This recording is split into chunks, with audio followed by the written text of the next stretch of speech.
Hello and welcome to the Gameplay Cast review for the first or third person RPG, Starfield. Starfield is a space adventure RPG game developed and published by Bethesda Softworks. The game takes place approximately 300 years in the future, by which time humankind has well and truly spread itself among the stars. This has created a playground of 1,000 planets to fly to and explore. Now, if you haven't heard of this game, you must have been living under a rock for the last few years. It has been the subject of much speculation and hype. Consequently, the expectation level is pretty high. Though if you're like me, you should remain skeptical, as it's a rare occurrence for AAA developers to actually finish a game at launch these days, and Bethesda nuked all my trust in them with the release of Fallout 76.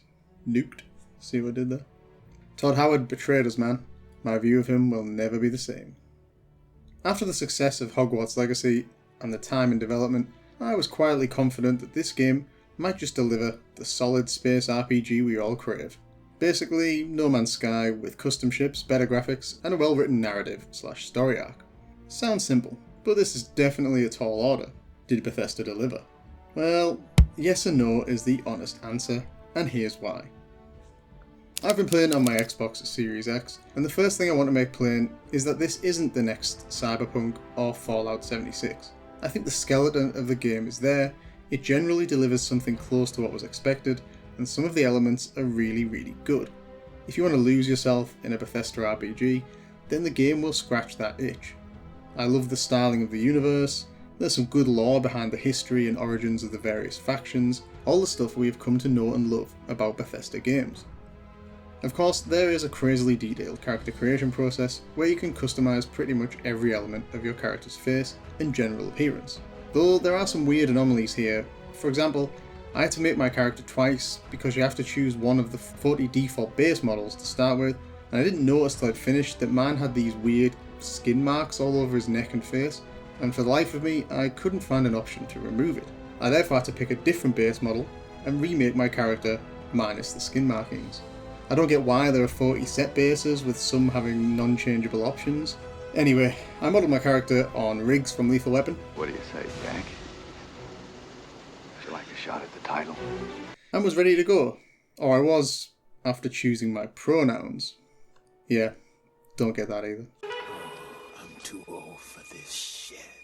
The first 15 hours did feel a bit slow and linear. Basically, you find an alien relic, have a vision when you touch it, and then get press-ganged into joining Constellation, a group of explorers who are looking for the sister pieces of the artifact in an attempt to work out what it is and solve the mystery of why it's here and what it does. It's not the worst story arc, feels a bit like the first Mass Effect game minus the threat of the Reapers. I think it had a bit more to give to get you invested up front, but it did enough to set the field and offer a focal point to the player's story. I basically put all this on the back burner as soon as I got through the initial setup of the game. As with every Bethesda RPG, I find the biggest pull and the star of the show is the world and the adventures you can have while exploring it. This is where Bethesda managed to get their hooks sunk in, and I found myself sinking hours into the game at every possible opportunity. Clearly, I found elements to the game appealing, engaging, and living up to that all-important three-letter word beginning with F. Fun. For me personally, the shipbuilding is excellent and really what got me. I love the sandbox that this creates, allowing you to make some truly insane and awesome creations. Moreover, I quite like Bethesda's take on space combat. The ability to add power to different subsystems on the fly adds a nice extra dynamic, and I did enjoy space combat itself. In terms of ground combat, I opted for a shooting-based character as, in my opinion, this game is much like Fallout where melee is just clunky and a bit silly. Headshots are where it's at. Initially, I was going to say I liked the new leveling and upgrade system, and I think by and large I'm okay with it, but then I got thinking, it's annoying that I must unlock the stealth ability to level it up. Consequently, because I haven't unlocked it, NPCs see me from a mile away and it's almost impossible to sneak up on people.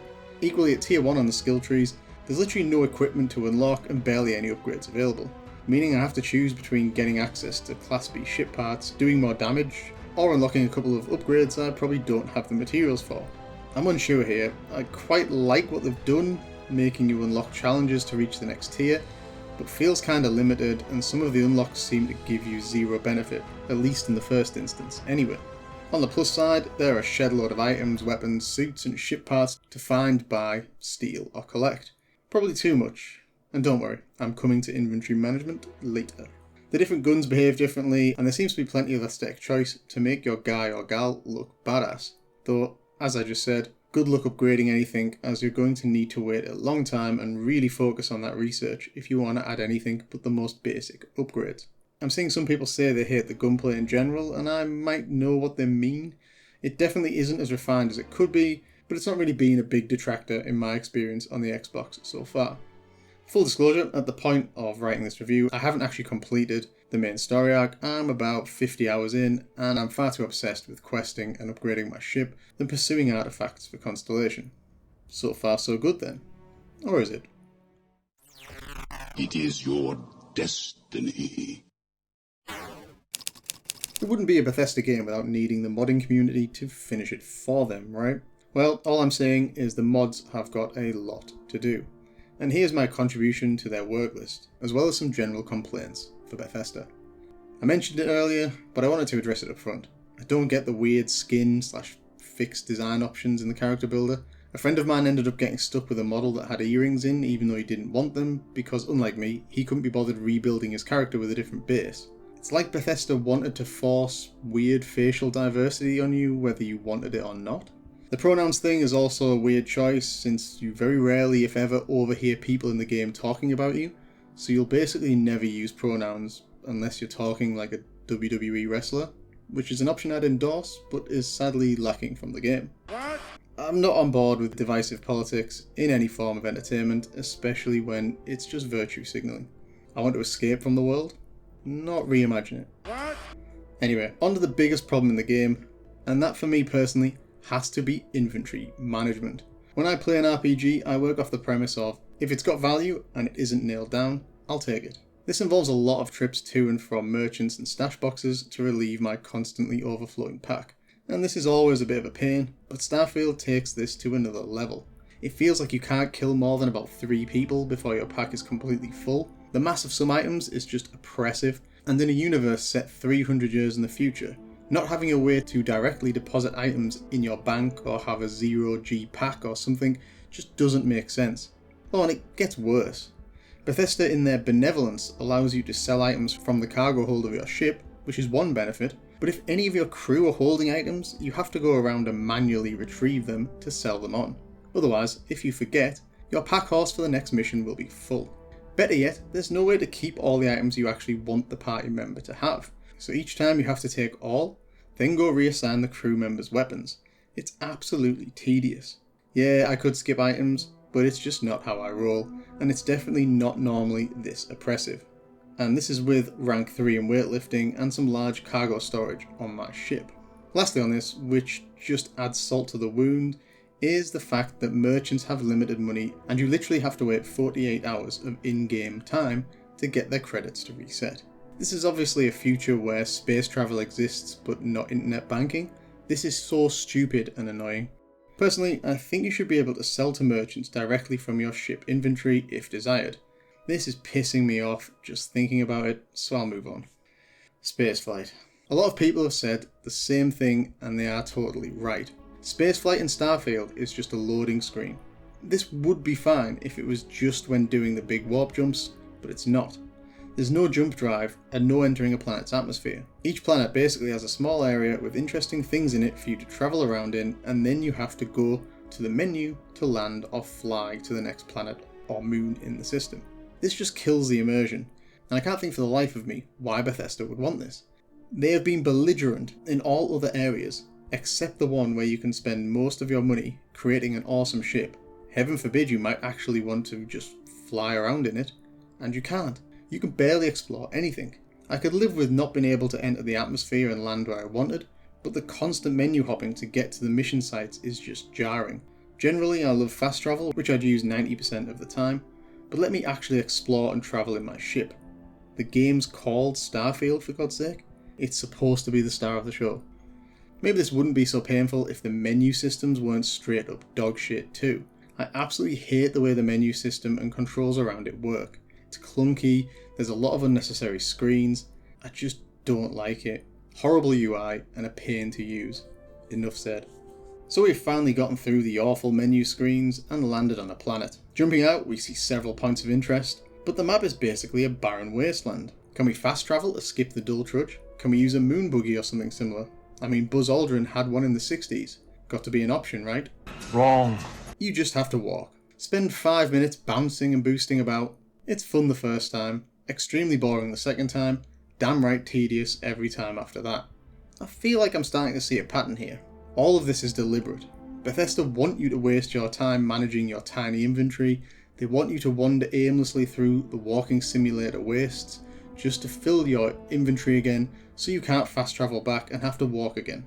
It's all fake padding to increase the length of the game. I mean, geology is so exciting, right? Rocks, laser drilling, generic fauna and flora. Love it.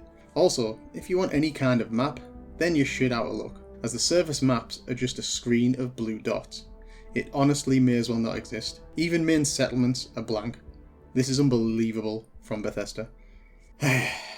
Last up, I'm hearing that PC performance is pretty shocking. No surprise, so I'll reserve judgment until after the release of the first few performance patches.